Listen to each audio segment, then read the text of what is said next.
Modern accounts often frame House Stark as a tragic cautionary tale, a family of noble martyrs destroyed by their own rigid honor. That interpretation misreads their history. The Stark legacy is actually a masterclass in calculated survival. Their foundation is rooted in the mythic age of Bran the Builder. He is credited with raising the fortress of Winterfell and the Wall, establishing the Starks not as politicians, but as the architects of northern safety. But construction was only the first step. To maintain order in a landscape where seasons last for years, the house transitioned from builders to enforcers. They became the kings of winter through the systematic subjugation of rivals like the Boltons, demanding a level of discipline that prioritized the stability of the North over the comfort of its lords. Survival dictated a cold binary. Enemies were either erased or integrated. This wasn't a reign of cruelty, but one of strategic pragmatism. They spared those who offered loyalty and removed those who threatened the collective safety of the realm. This capacity for compromise faced its greatest challenge when Aegon Targaryen arrived with 3 dragons. Torrhen Stark saw the scorched remains of the southern kings who had chosen to fight.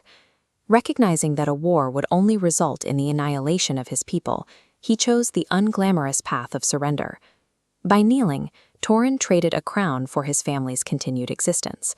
The Starks became wardens of the North, trading their independence for a seat within a continental empire, a decision that preserved their bloodline while tethering their fate to the politics of the Iron Throne. That political tether eventually snapped. When the Mad King executed Ned Stark's father and brother, the responsibility of leadership fell to Ned, a man whose formative years were defined by war and the sudden loss of his family's core. Ned responded to that trauma by anchoring the Stark identity to 3 specific pillars: honor, duty, and justice.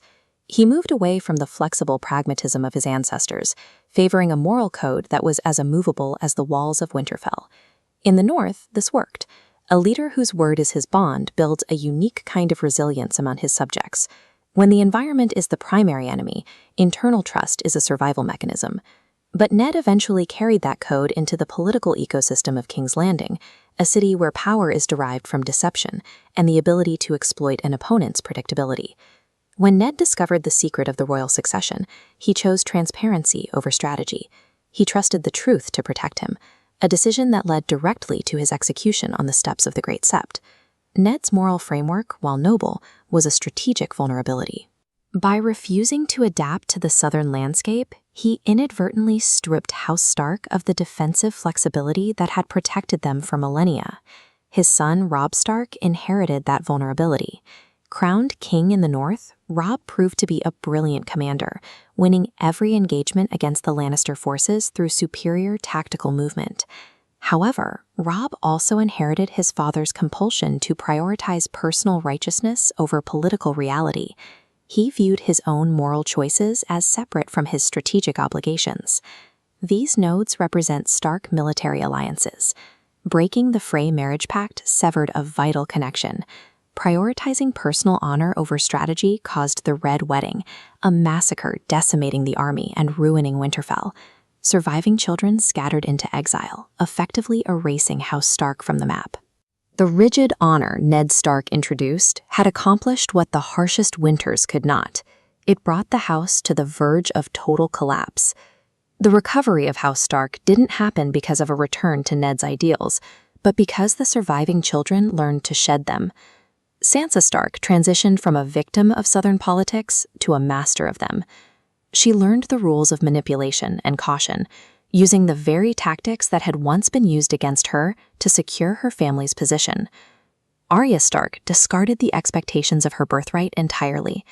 She transformed her grief into a specialized skill set, becoming a lethal force that operated outside the boundaries of traditional warfare or noble conduct. Bran and Jon Snow followed similarly divergent paths. Bran accessed a perspective that spanned thousands of years of history, while Jon developed a leadership style that prioritized the survival of the realm over the petty squabbles of the crown.